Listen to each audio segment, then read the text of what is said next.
नमो भगवते वासुदेवाय।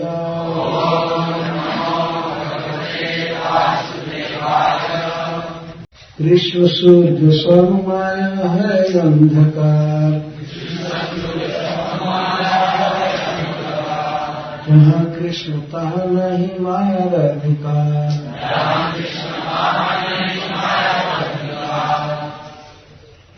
कृष्ण भक्ति है अभिधेय प्रधान, भक्ति मुख निरीक्षक कर्म योग ज्ञान।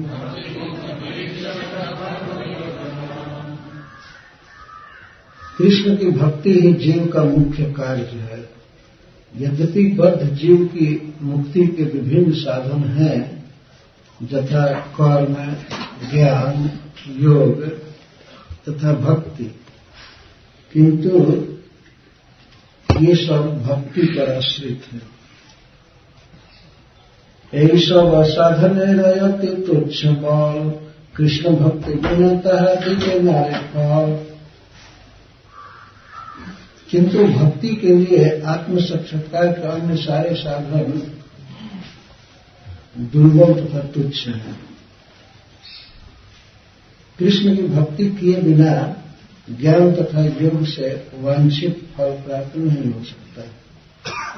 निष्कर्म्यमप्याच्युत भाव वर्जितम् न शोभते ज्ञानमलं निरञ्जनम् कुतः पुनः शश्वद्भद्रमीश्वरे न चार्पितम् कर्म जगत्यकारणम् तपस्विनो दानपराजशस्विनो मनस्विनो मंत्रविदः सुमंगलः क्षेमम् न विन्दन्ति विना जदर्पणम् तस्मै सुभद्राश्रवसे नमो नमः। भगवान चैतन्य महाप्रभु श्री सनातन गोस्वामी को शिक्षा देते समय अभिधेय का वर्णन कर रहे हैं इस अध्याय में, और 23वें अध्याय में प्रयोजन का वर्णन किए। 24वें अध्याय में आत्माराम श्लोक की 61 व्याख्या की है, और 25वें में सन्यासियों का उद्धार किए वाराणसी में।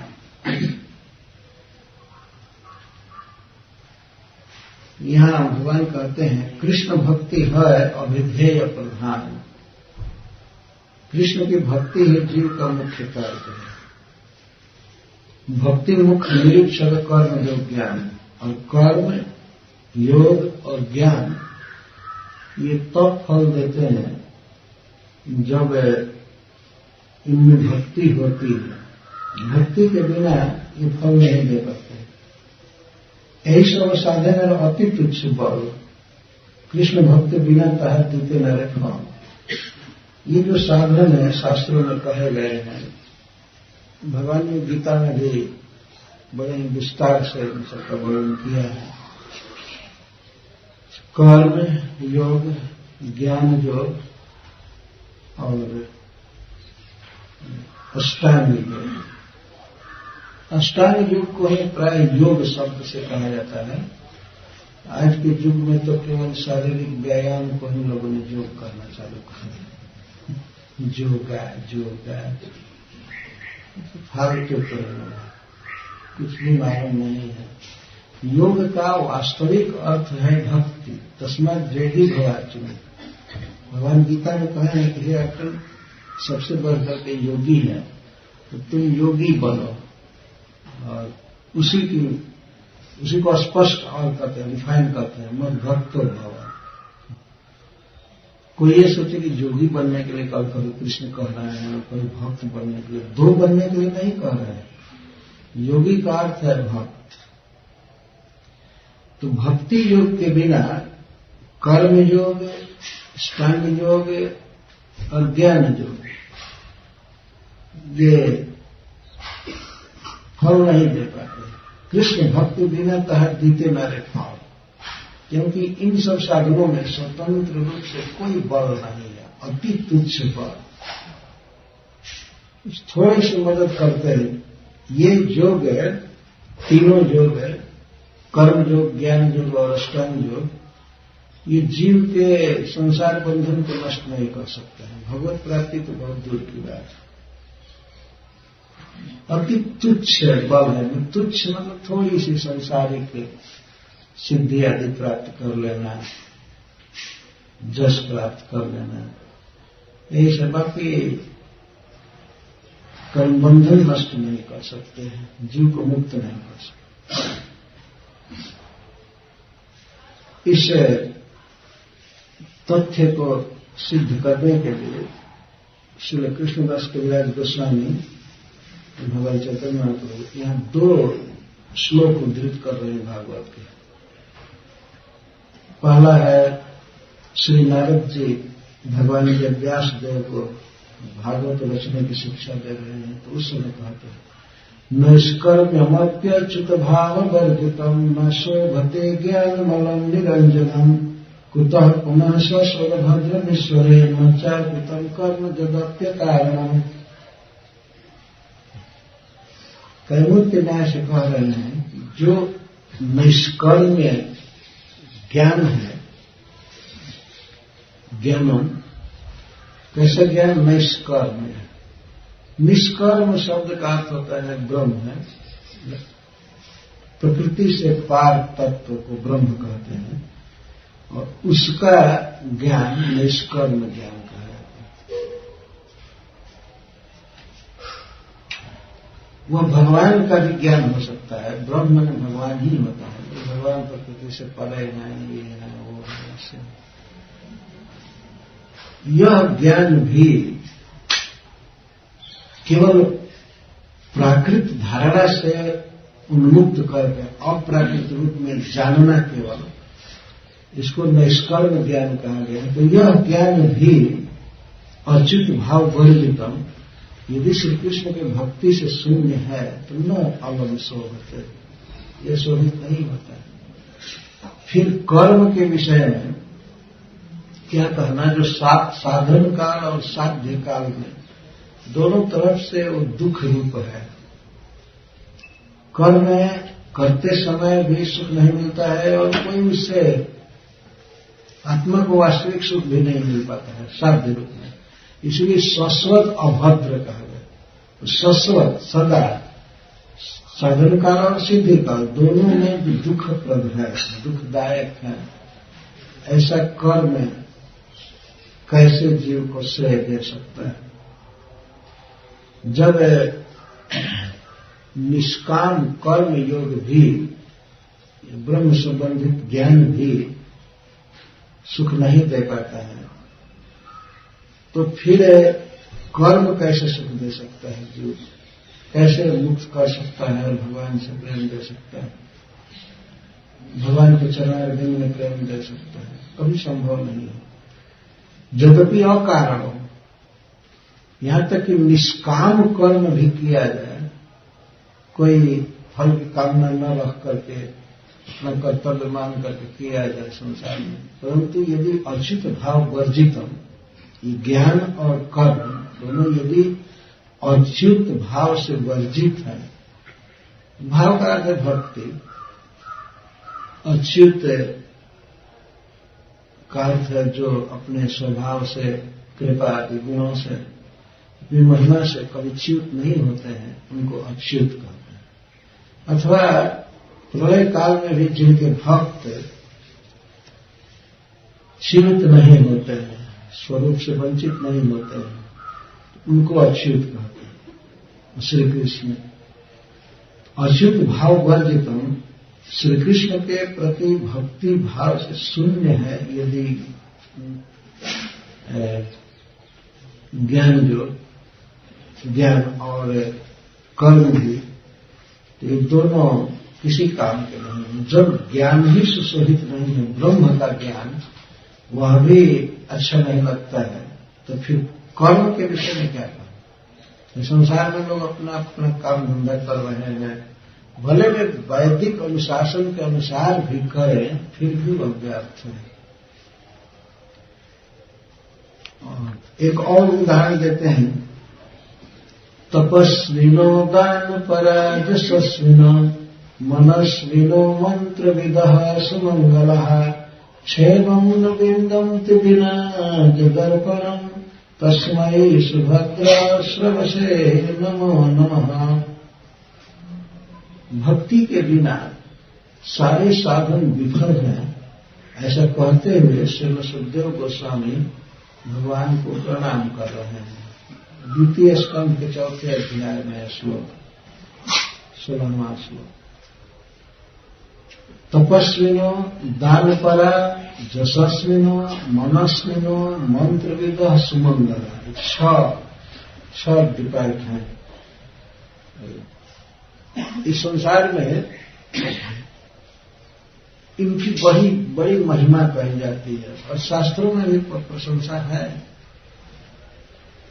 परंतु भक्ति के बिना यदि ये सब किए जाते हैं तो इन सब साधनों को करने के कारण साधक को परम सुख है, परम से नहीं मिल पाता है, उसका संसार बंधन नष्ट नहीं हो पाता है।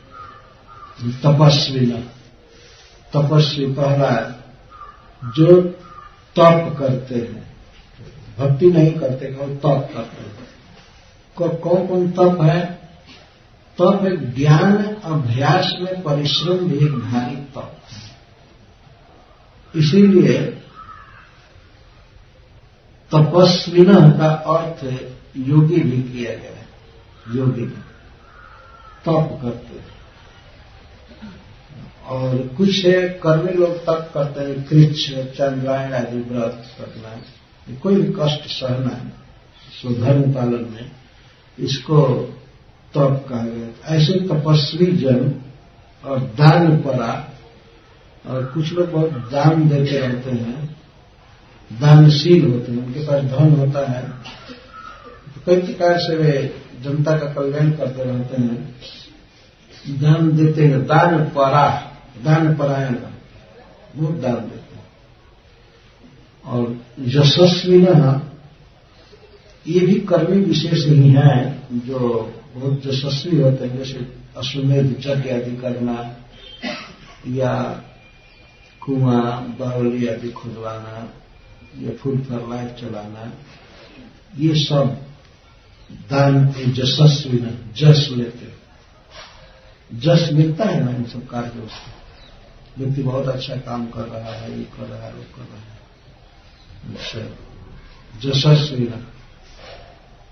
और मनस्वी न, मनस्वी का अर्थ होता है जो मन वाला, जो मन पर नियंत्रण किया है, अपने मन पर और अपने इंद्रियों पर, बाह्य इंद्रियों पर और अंतः इंद्रियों पर जिसका नियंत्रण है उसको मनस्वी कहते हैं।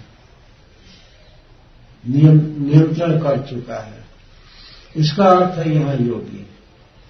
आज के अर्थ में शास्त्रों में जो भक्ति के अलावा, भक्ति योगी के अलावा जो योगी शब्द है वो इसका वाचक है, योगी है।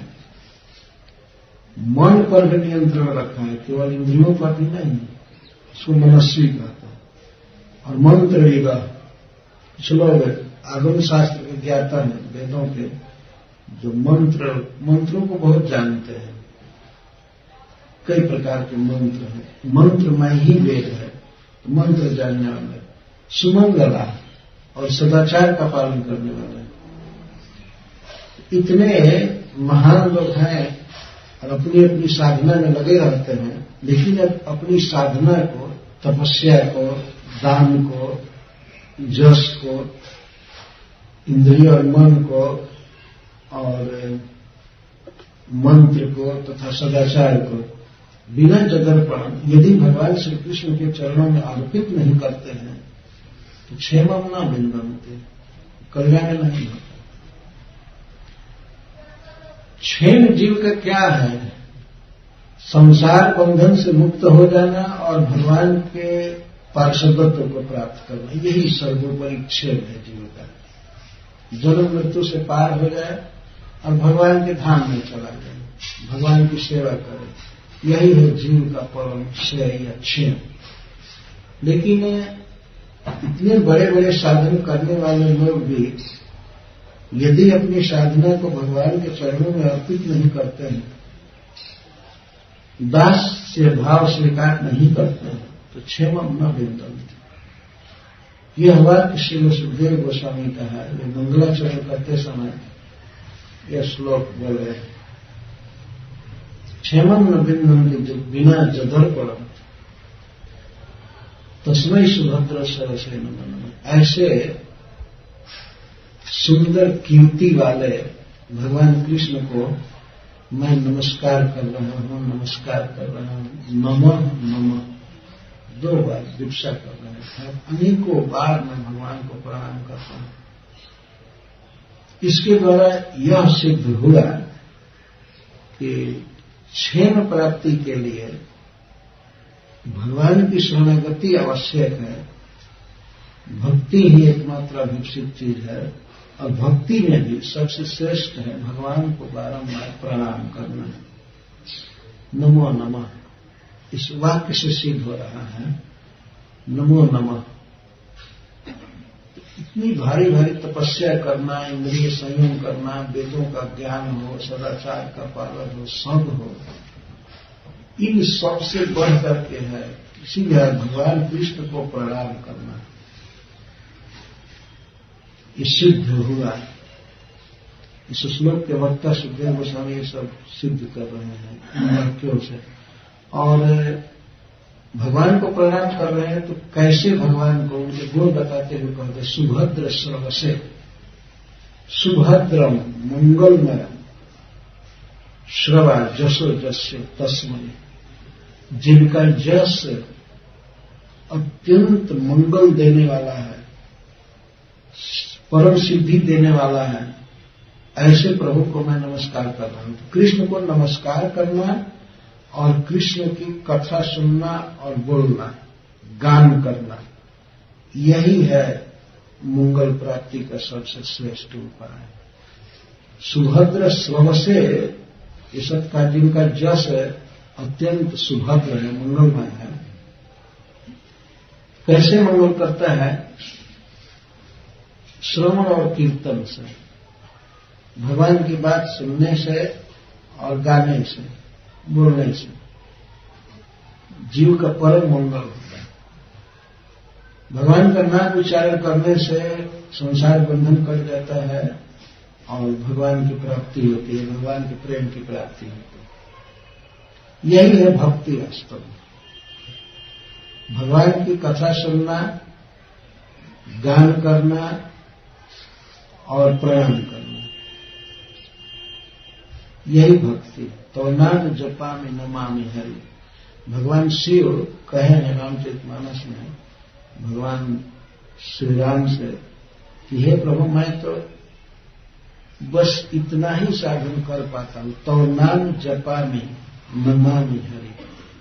मैं आपका नाम जप करता हूं और आपको प्रणाम करता हूं, और तो हमको कुछ आता नहीं भगवान शिव कहते हैं।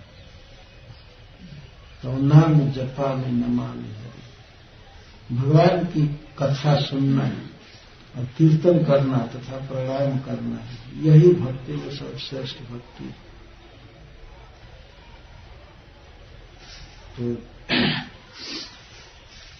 अनेक प्रकार की तपस्या, दानशीलता और मन आदि पर विजय और अनेक यज्ञ आदि करके जस प्राप्त करना, मंत्रों का ज्ञान, श्लोकों का ज्ञान और सदाचार आदि का पालन। तो यदि कृष्ण के प्रति भक्ति नहीं है तो मंगल नहीं होता है, क्षेम नहीं होता है। क्षेम कैसे होता है? श्री कृष्ण की कीर्ति के श्रवण और गान से और प्रणाम से, ये सिद्ध हुआ।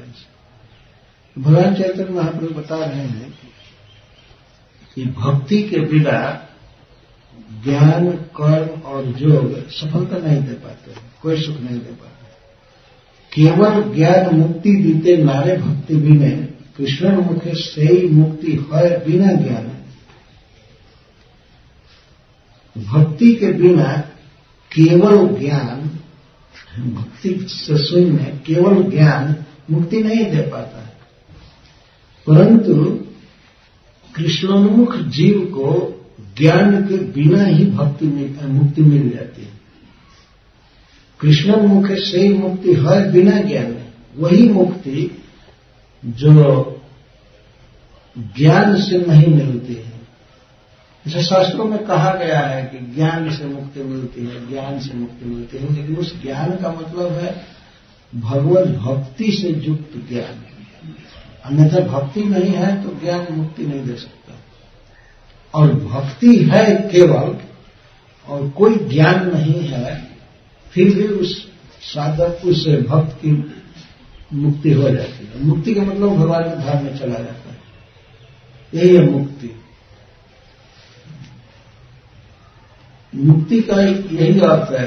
प्राय लोग समझते हैं मुक्त हो जाना, भगवान में मिल जाना, ब्रह्म में मिल जाना, इसको मुक्ति नहीं पर। ये मुक्ति थोड़े है, तो मरण है कि नहीं? मान लीजिए कोई जेल में बंद है, तो जेल से छूट गया तो कहा जाएगा कि मुक्त हो गया। जेलर में ही समा जाए तो उसका आत्मनाश है ना, वो तो मुक्ति हुई नहीं, मृत्यु मरण हो गया, समाप्त हो गई सकता। ऐसा कभी हो नहीं सकता है, क्योंकि भगवान गीता में कहते हैं ममई मांसो जीव लोग जीव भूत सनातन, ये सनातन है मेरा अंश, हमसे हमेशा पृथक ही रहता है। ये कभी मिलकर एक हो ही नहीं सकता। उदाहरण देते हैं कभी कभी लोग कि जैसे समुद्र में बूंद जाकर के समा जाती है, वैसे एक दिन जीव जाकर भगवान में समा गया। जीव बूंद नहीं है, समा जाएगा। न जाने कितने जीव समाये हो। अब सारे जीव तो भगवान में हैं ही वास्तव में। सारा विश्व ब्रह्मांड भगवान के भीतर है और नहीं भी है। दोनों बात सत्य है। जैसे हम लोग इस मान लीजिए इस घर में बैठे हैं, तो हम ध्यान कर सकते हैं कि पूरा भारत में देख रहा हूं। इसका मतलब कि भारत या पूरा विश्व जिसको आदमी देखा है, सुना है, एक प्रकार से उसके मन के भीतर आ गया, हट गया ना। ये घर ही नहीं, पूरा विश्व मन में अट जाता है, लेकिन फिर भी कुछ भी भीतर नहीं है। और हम देखें तो इस घर के हम अंदर हैं, फिर भी हमारे अंदर सारा विश्व दिखाई देता है। पूरा बड़ा बड़ा पहाड़, हिमालय, ये समुद्र आदि सब देखे जा सकते हैं। तो जब मन के भीतर ये सब अट सकते हैं और नहीं भी रहेंगे, तो फिर पूर्ण सच्चिदानंद घन भगवान में सारा विश्व है और नहीं भी है। ये दोनों बात बिल्कुल ठीक है।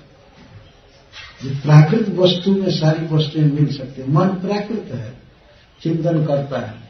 मान लीजिए हम ध्यान कर रहे हैं, हिमालय, पूरा हिमालय इतना भारी जहां तक देखा गया है और आ जाता है मन में, लेकिन तत्वतः कुछ नहीं है। हम एक छोटे से कमरे में हैं। तो इस प्रकार भगवान में सारा विश्व है और नहीं भी है।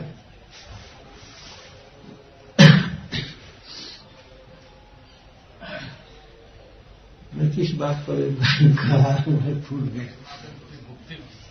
हाँ, मुक्ति का मतलब है भगवान में मिल जाना नहीं है, भगवान के पास होना, उनकी सेवा करना, उनको देखना, उनको झूला झुलाना, उनको बांसुरी धारण कराना, मोर पंख पहनाना, वो खिलाना पिलाना, उनका गुण गाना, उनका जस गाना, इसको कहते हैं मुक्ति। इसीलिए चैतन्य चरितामृत में कहा गया है जो व्यक्ति भगवान की भक्ति कर रहा है वो मुक्त है, तो जीवन मुक्त कहते हैं। जीवन मुक्त का अर्थ जीवित है इस शरीर में, ये शरीर अभी जीवित है, इसमें है आत्मा, लेकिन वो मुक्त है। इसका मतलब उस पर कोई केस मुकदमा नहीं है प्रकृति का। जब चाहे शरीर छोड़ करके जाएगा भगवान के धाम में, रह रहा है, जो कोई जेल में रह रहा हो लेकिन अब उसका केस खत्म हो गया हो, जाने वाला, इसको जीवन मुक्त कहते हैं। जीवन मुक्त को जेल मुक्त कहते हैं। जेल में है लेकिन मुक्त, तो कोई जेल के नियम लागू नहीं हो रहे हैं। जो व्यक्ति भगवान की भक्ति करता है, प्रणाम करता है, कथा सुनता है, कीर्तन करता है, नाम का उच्चारण खास करके कर रहा है, तो वह बंधन में नहीं है, मुक्त हो चुका है। मुक्त होने के बाद तब नाम का उच्चारण होता है। बद्ध दशा में उच्चारण होना ही कठिन है।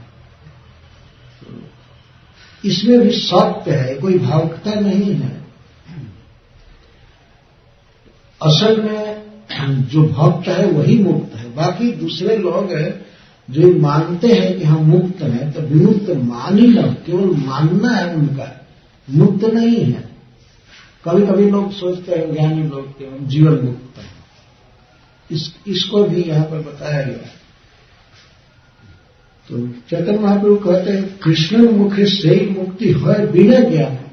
जिसको भगवान का पूरा ज्ञान नहीं है, कुछ भी ज्ञान नहीं है, न उसको उपनिषद आता है, न भगवद गीता का ज्ञान है, जो भी है नहीं ज्ञान है, परंतु यदि भगवान की भक्ति में लगा हुआ है तो वो बिना ज्ञान के ही मुक्त हो जाता है। भक्ति उसको मुक्त कर देती है। जैसे किसी व्यक्ति को पता न हो कि भगवान का वास्तविक क्या स्वरूप है और सच्चिदानंद घन है, ये है, लेकिन केवल प्रणाम भी करे तो मुक्त हो जाएगा। भगवान के नाम का उच्चारण करे बस मुक्त हो जाएगा।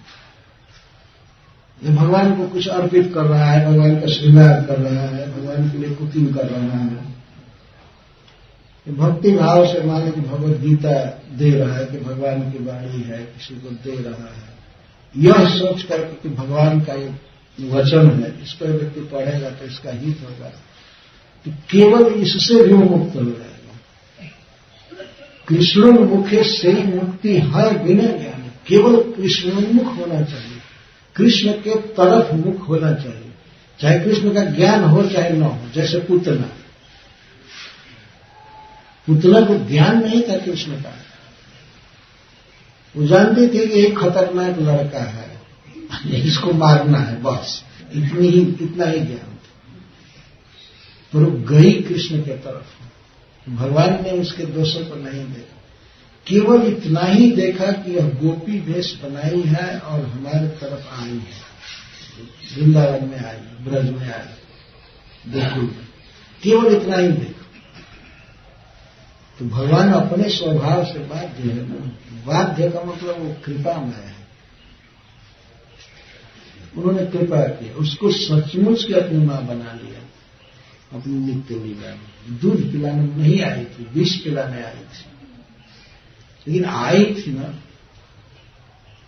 तो जब भक्ति के बिना केवल कृष्ण के अभिमुख होने से ही सब कुछ मिल जाता है, भगवान का पार्षदत्व तो मिल जाता है, गोलोक वृंदावन मिल जाता है, तो फिर कोई भक्त यदि सुचारू ढंग से भक्ति कर रहा है तो उसमें क्या संदेह है। उतना मारने गई थी भगवान को, इतना क्रूर हृदय, वह भी बच्चा समझ करके मारने गई थी कि बच्चे को दूध पिला करके, दूध पिलाने का बहाना करके विष पिला करके मारता, लेकिन भगवान ने उसको प्रतीक किया। इसको कहते हैं कृष्णोन्मुख। यद्यपि उतना कृष्णोन्मुख भी नहीं हुई थी, कृष्णाभिमुख हुई थी। अभिमुख मतलब जा रही थी कृष्ण की तरफ मारने के लिए। जो मारने के लिए राक्षसी आ रही थी उसको भगवान ने मातृगति दिया, अपनी मां बना लिया, भाई बना लिया नित्य लीला में। तो फिर इन भक्तों का क्यों नहीं ऐसा उद्धार होगा जो भगवान श्री कृष्ण का नाम जपते हैं, उनकी सेवा करते हैं, भगवान को कुछ खिलाते हैं, पिलाते हैं, प्रणाम करते हैं, भागवत पढ़ते हैं, उनका कैसे नहीं उद्धार हो सकता। तो भगवान चैतन्य महाप्रभु बता रहे कृष्ण मुखे से ही मुक्ति है बिना ज्ञान। बिना ज्ञान के ही सब कुछ हो जाता है। श्रेया श्रुतिम भक्ति मुदस्यते विभो कृष्यन्ति ये केवल बोधलब्धे तेषाम असौ क्लेशलये वशिष्यते नान्यत् यथा स्थूल तुषारघातिना। भक्ति के बिना मुक्ति नहीं होती है, बल्कि ये जो साधन है कर्म, योग और ज्ञान ये केवल कष्ट ही देते हैं। मुक्ति क्या देंगे? और केवल परिश्रम देते हैं, दुख देते हैं। इसको ब्रह्मा जी कह रहे हैं भगवान से, हे विभो, ये श्रेय श्रुतिम भक्ति मुदस्य क्लिश्यन्ति केवल बोध मत। जो लोग ज्ञान प्राप्ति के लिए भारी परिश्रम करते हैं, शास्त्र अध्ययन करते हैं, तपस्या करते हैं, इंद्रियों का निग्रह करते हैं, जिसे मन एकाग्र हो, तब ज्ञान होता है वास्तव में। नहीं तो बिखरे हुए मन से ज्ञान नहीं होता है। तो मन को एकाग्र करने के लिए तो इंद्रियों पर निग्रह करना होता है। और इस तरह से करके तब शास्त्राभ्यास, चिंतन, ध्यान आदि करना होता है। ब्रह्मा जी कहते हैं भगवान से कि हे विभो, हे प्रभु, ये ते श्रेय श्रुति भक्ति मुदस्य, जो आपकी भक्ति का त्याग करते हैं। भक्ति कैसी है? श्रेय श्रुति, सब प्रकार के श्रेय का झरना जहां से झरता रहता है। जैसे बहुत बड़ा सरोवर ऊंचे स्थान पर, पहाड़ पर, उससे बहुत से झरने निकलते रहते हैं, पानी झरता रहता है चारों तरफ। इसको श्रुति कहते हैं। तो महासरोवर से जैसे अनेक झरने निकलते रहते हैं, वैसे ही जितने भी कल्याण हैं, श्रेय हैं, सबसे श्रेय क्या है? अपवर्ग, मुक्त हो जाना, भगवान के धाम चले जाना, ये सबसे बड़ा श्रेय है। परंतु और भी श्रेय है, छोटे छोटे श्रेय, जैसे स्वर्ग प्राप्त करना या योग की सिद्धियां प्राप्त करना, ज्ञान प्राप्त करना, ये सभी श्रेय है। तो भक्ति भगवान के चरणों में ऐसी है जो सब श्रेय देती है। अकामा सर्व कामो व मोक्ष कामोदय, सर्व काम, सारे कामनाओं को पूरा करती है भक्ति। भगवान का धाम तो देगी ही, इसमें तो कोई संदेह है ही नहीं। इसके साथ ही संसार की संपत्ति, स्वर्ग, पाताल की संपत्ति और योग सिद्धि आदि सब कुछ मिलता है भक्ति से केवल।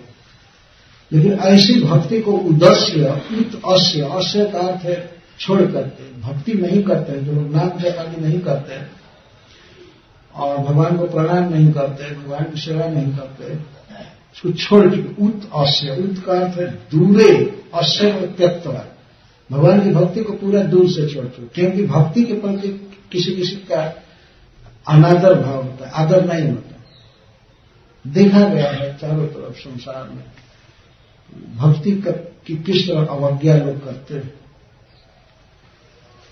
सबसे श्रेष्ठ भक्ति है भगवान के नाम का उच्चारण, तार मध्य सर्वश्रेष्ठ नाम संकीर्तन। लेकिन नाम उच्चारण नहीं करना, कीर्तन नहीं करना, और प्रकार के साधन करते हैं। क्योंकि भगवान में भी सच्चिदानंद बुद्धि नहीं होती है, उनकी माइक बुद्धि होती है। और भगवान के प्राप्ति में जो साधन है, भगवान का नाम, भगवान की भक्ति, इसके प्रति भी आदर बुद्धि नहीं होती। इसको कहते उद्देश्य, दूर से ही त्याग देते।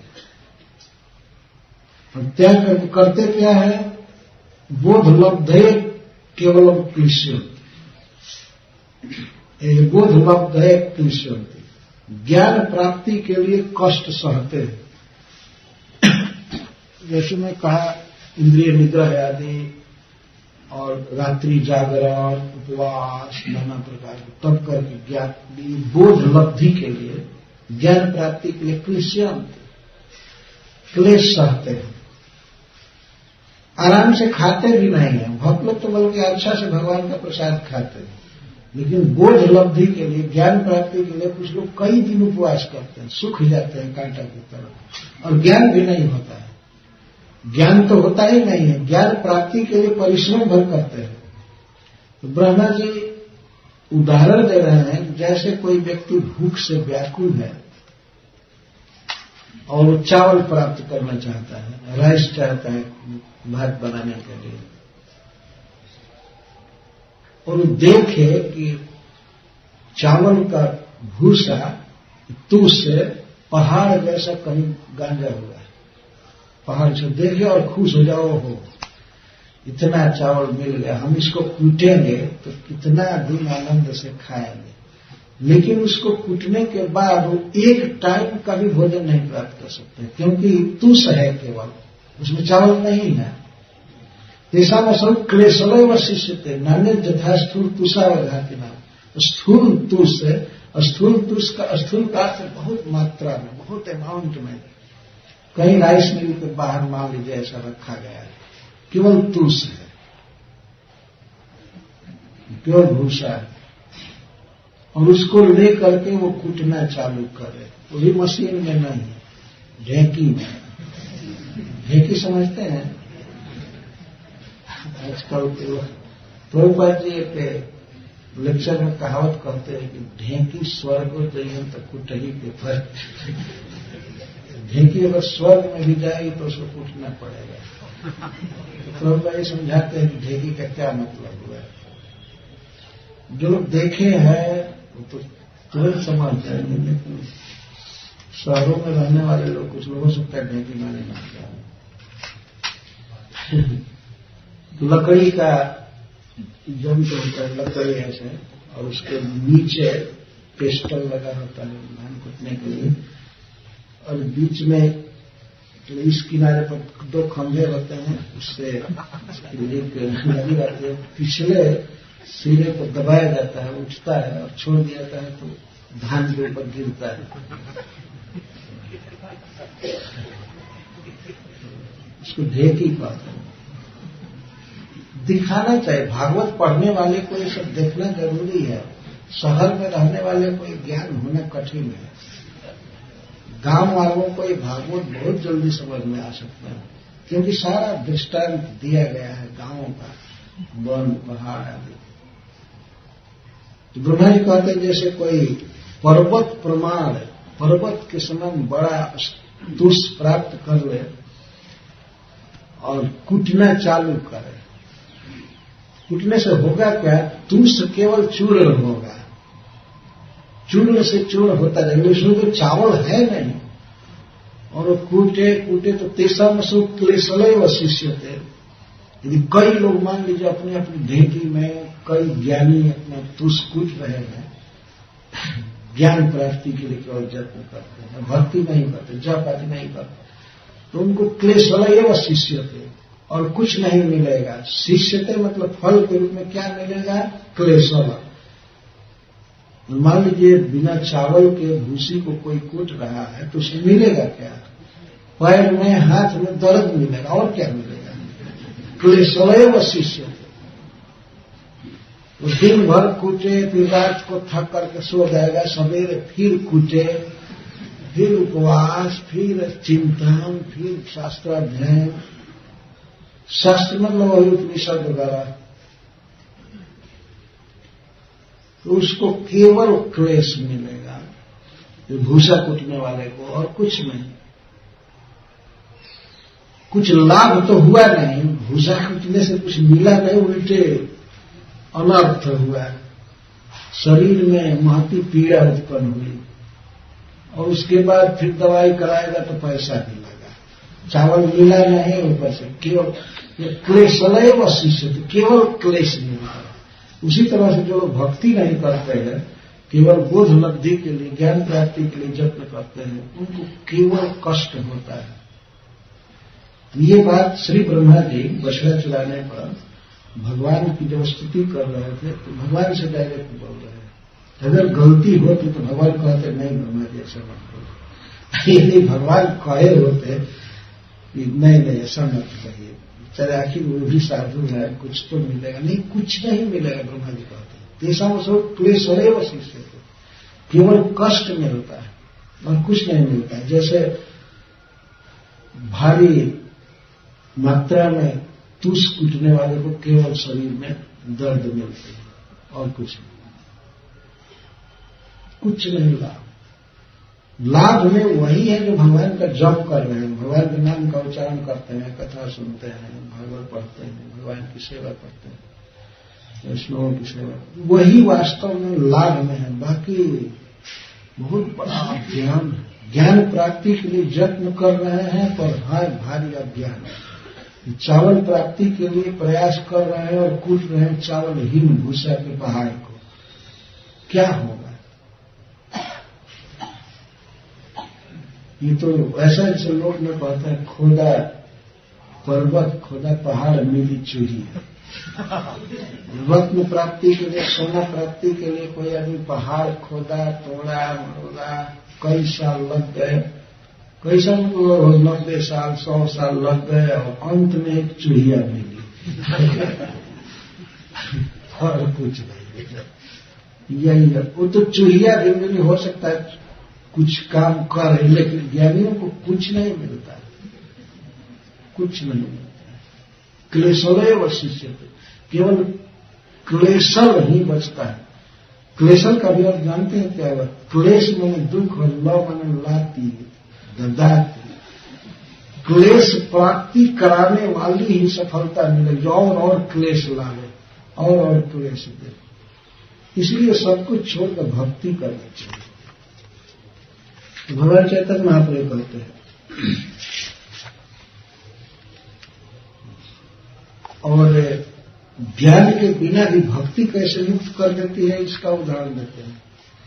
दैवी येषा गुणमयी मम्माया दुरत्यया मामेव ये प्रपद्यन्ते मायामेतां तरन्ति ते। देखिए भक्ति का प्रभाव। भगवान कहते हैं ये मेरी त्रिगुणमयी माया जो है, बहिरंगा शक्ति दुरत्य है, इसको पार करना अत्यंत कठिन है, असंभव है। लेकिन कौन पार करते हैं? माने ये प्रपात देते माया में काम कर, जो मेरी शरण लेते हैं केवल वही पार करते हैं। मान एवं शब्द जे और ते में भी लग सकते हैं। जो मेरी शरण लेते हैं वही कर सकते हैं, नान्य दूसरे नहीं कर सकते। जो भगवान की शरणागति लेते हैं, भगवान का आदर करना सीख जाते हैं, भक्ति करते हैं और खास करके भगवान के नाम का उच्चारण करते हैं, वो माया को पार कर लेते हैं। माया में एकदम इस माया को पार कर लेते। भगवान इसके दुरत्यत्व का वर्णन करते हैं। दैवी है सा गुणमयी मम माया दुरत्य और एताम माया पर, एताम इस माया बहुत कठिन है माया को पार करना। पर भगवान श्री कृष्ण की जो शरण लेते हैं वही पार कर सकते हैं। कृष्ण नित्य दास जीवता भूलि गेला, यही दोषे माया तार गलाय और बांधिला। जीव कृष्ण का नित्य दास है, इसका स्वरूप है यह, लेकिन इस बात को नहीं याद रखता है। इस कारण से माया उसके गले में बांधती है रस्सी और इस जोनी से उस जोनी में पटकती रहती है। कृष्ण नित्य दास जीव कृष्ण का नित्य दास है और ताहा भूलि गेल, इसका उसे स्मरण नहीं है, उसे नित्य बद्ध कहते हैं। इस दोष से माया पिशाची उसके गले में रस्सी बांध कर पटकती है, जन्म मरणादि देती है। ताहा भूलि गेला से ये नहीं समझना चाहिए कि वह कृष्ण की दासता में अवस्थित था भगवान के धाम में और वहां भूल गए, तो कोई प्रश्न ही नहीं है। भगवान के धाम में माया नहीं है। तो इस जगत की बात कह रहे हैं कि यहाँ पर जीव भूल गया है कि हम कृष्ण के नित्य दास। नित्य दास का मतलब है जीव का स्वरूप है। जैसे बरगद के एक बीज में एक शक्ति है कि वो उसको रोपा जाए और पृथ्वी में तो बढ़ करके बहुत बड़ा बरगद का वृक्ष हो सकता है उस बीज में, जो बीज का स्वरूप है। परंतु वह बरगद के रूप में था पहले, ऐसा नहीं समझना चाहिए। ये भारी बरगद के रूप में था यह हाँ, यह बात है कि उसके भीतर बरगद है। ऐसे ही जीव का यह स्वरूप है, जीव का स्वरूप है कृष्ण नित्य दास। यह नित्य दास है, कभी दूसरा नहीं है, यह और किसी का नहीं है। किसी की मां नहीं, किसी की पत्नी नहीं, किसी का भाई नहीं, किसी का पुत्र नहीं, किसी का कुछ नहीं है। यह कृष्ण का नित्य दास है। लेकिन जीव इसको नहीं जानता है। इस दोष से माया पिशाची इसको जन्म मृत्यु में डालते हैं। मतलब नित्य बद्ध जो जीव है इस प्राकृतिक जगत में, उन्हीं के लिए बात कही गई है। अतः ताते कृष्ण भजे करे गुरु र सेवा माया जाल छूटे पाए कृष्ण वचन। अतः जब जीव कृष्ण का भजन करता है और गुरु की सेवा करता है तो माया जाल छूटे पाए कृष्ण वचन। ताते कृष्ण भजे करे गुरु का सेवा, गुरु की सेवा करे और भगवान का भजन करे। तो इससे सिद्ध हुआ कि गुरु जो है वो कृष्ण का भक्त है। ताते कृष्ण भजे करे गुरु का सेवा। गुरु सेवा का मतलब यह नहीं कि कोई भी गुरु बना लिया उसकी सेवा करो तो नरक नहीं जाना पड़ेगा। गुरु है, गुरु है, गुरु कृष्ण का भक्त है कि नहीं पहले ये देखना चाहिए। यदि वो भगवान का भक्त है, कृष्ण का दास है, तब वो गुरु है, ठीक। उसके अलावा कोई गुरु हो ही नहीं सकता। ताते कृष्ण भजे करे गुरु का सेवा माया जाल छूटे पाए कृष्ण सेवा। इसलिए वो साधक कृष्ण का भजन करता है, कृष्ण की भक्ति करता है, गुरु की सेवा करता है तो माया जाल से छूट जाता है। माया जाल, माया जाल है। जाल तो समझते हो, कभी रस्सी फंस जाती है, और वो भी किसी को बांधी गई हो रस्सी, कई बार कई गांठ गिरा, इधर हाथ भी पीछे है, पैर फंसा हुआ है, सांस लेने में भी दिक्कत है, इधर भी रस्सी है, सब कुछ है, इसको माया जाल कहते हैं। तो माया जाल छूटे, जाल कट जाता है और छूटने के बाद क्या होता है, पाए कृष्ण का चरण, वह श्री कृष्ण को पा जाता है।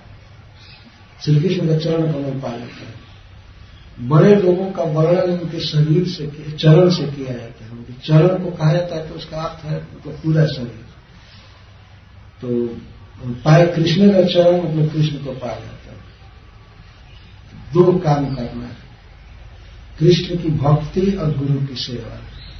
ताते कृष्ण भजे करे गुरु का सेवा माया जाल छूटे पाए कृष्ण का चरण। चारि वर्णाश्रमी यदि कृष्ण नहीं भजे स्वकर्म करीते से रौरवे परिमत। चार वर्णाश्रम, ब्राह्मण, क्षत्रिय, वैश्य, शूद्र और संन्यास, वानप्रस्थ, गृहस्थ और ब्रह्मचारी, चार वर्ण है और चार आश्रम है। शास्त्रों में कथित ढंग से यदि कोई व्यक्ति इन चारों वर्णों का, चारों नियम, संन्यास आदि आश्रमों के नियमों का पालन करता है, ठीक से ड्यूटी करता है, पर यदि कृष्ण की भक्ति नहीं करता है तो स्वकर्म करीते से रौरव में पड़ी मत। अपना काम ठीक से कर रहा है फिर भी रौरव नरक में गिरेगा। और ये बात, ये वर्ण और आश्रम के धर्म का ठीक से पालन किया फिर भी नरक में गिरेगा।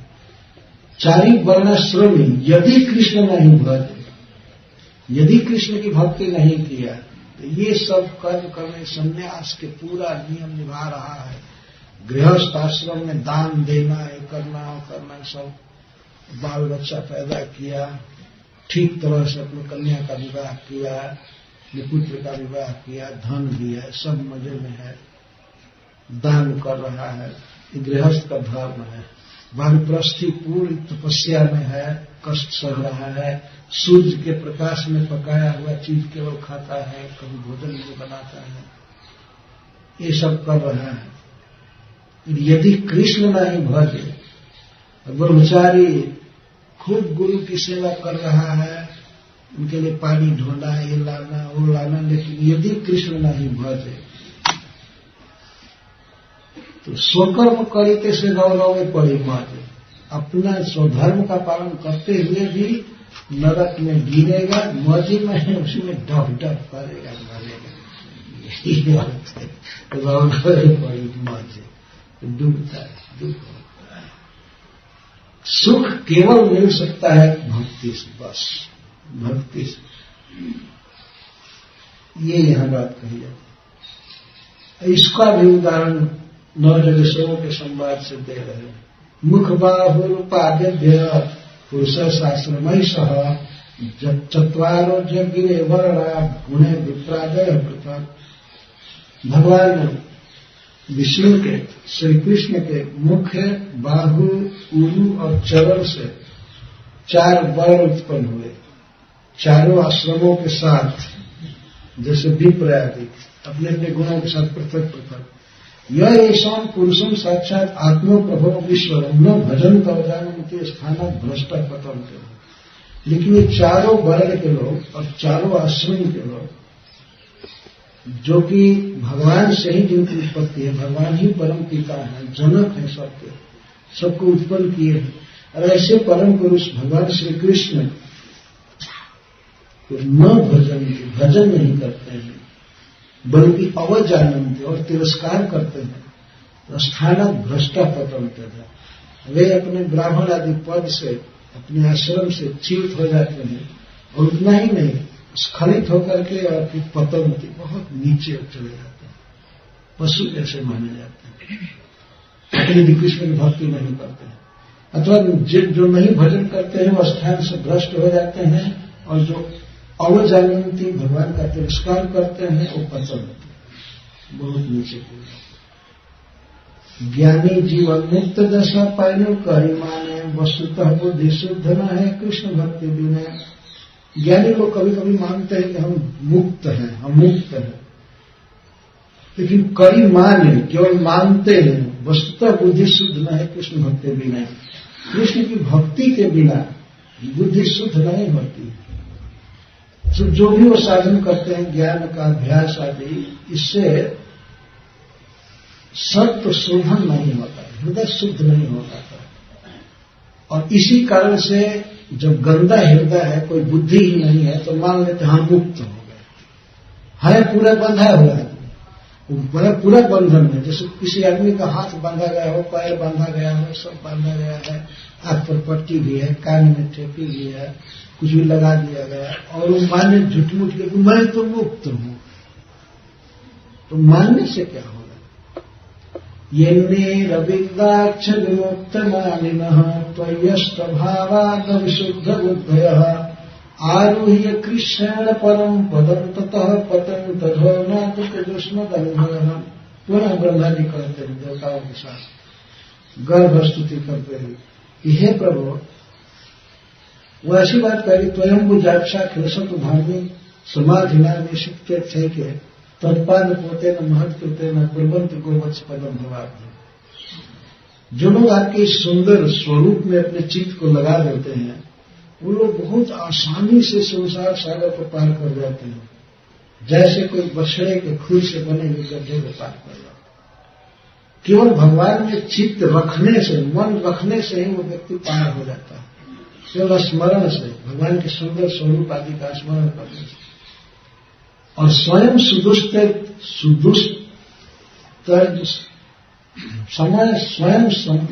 स्वयं समुद्र सुदुष्करम दिवम भवान भिन्न मत भ्रसोदा भगवत पदाम्भो रुना व मतते निभाए जाता सदनों के भगवान। और भक्त स्वयं तो तर ही जाते हैं संसार सागर को, लेकिन संसार तरण साधन आपके चरण कमल की नौका को इसी तट पर छोड़ जाते हैं, जिससे कि और लोग भी पार होते रहे। भगवान का चरण कमल ऐसा है कि उसका आश्रय लेते ही भव समुद्र, कि वह विशाल समुद्र भी गोवत्स पद हो जाता है। तो उसको तरने का क्या मतलब रहा है? ऐसी नौका है भगवान का चरण कमल, उसका आश्रय लिए भक्त बन गए तो संसार सागर जो दूसरों के लिए दुस्तर है, तो भक्तों के लिए गोवत्स पद के समान बन जाता है। तो उसमें नाव चलेगी थोड़े जब गाय के बछड़े के खूर का गड्ढा बना तो उसमें नाव तो चलेगी नहीं, नाव जेव कितने रह जाते नौका, इस पर दूसरे लोग पार होते रहते हैं। तो स्वयं भगवान के चरण कमल की नौका स्थापित करके पार हो जाते हैं। तो इससे प्रश्न होता है कि आप बार बार ज्ञान की निंदा कर रहे हैं और भक्ति की प्रशंसा कर रहे हैं, बिना ज्ञान के भक्ति कैसे तारेगी? संसार से करने का उपाय तो ज्ञान माना जाता है। तो ब्रह्मा जी कहते हैं कि नहीं, ये बिंदक्ष विमुक्त नारी में स्वयस्त भावादर शुद्ध बुद्ध है। तो ही अष्ट भाव, जिनका आप में अष्ट भाव है, उदित भाव नहीं है, जो आपके भक्त नहीं है, भक्ति नहीं करते, वो अविशुद्ध बुद्धि है, उनकी बुद्धि शुद्ध नहीं होती है। अतः वे अपनी अशुद्ध डर बुद्धि से मान लेते हैं विमुक्त मानी। वो मान लेते हैं कि मैं मुक्त हो गया, लेकिन मुक्त नहीं होते, बल्कि अशुद्ध बुद्धि से जब वे आपके चरण कमल का अनादर करते हैं, आपको मायामय समझते हैं,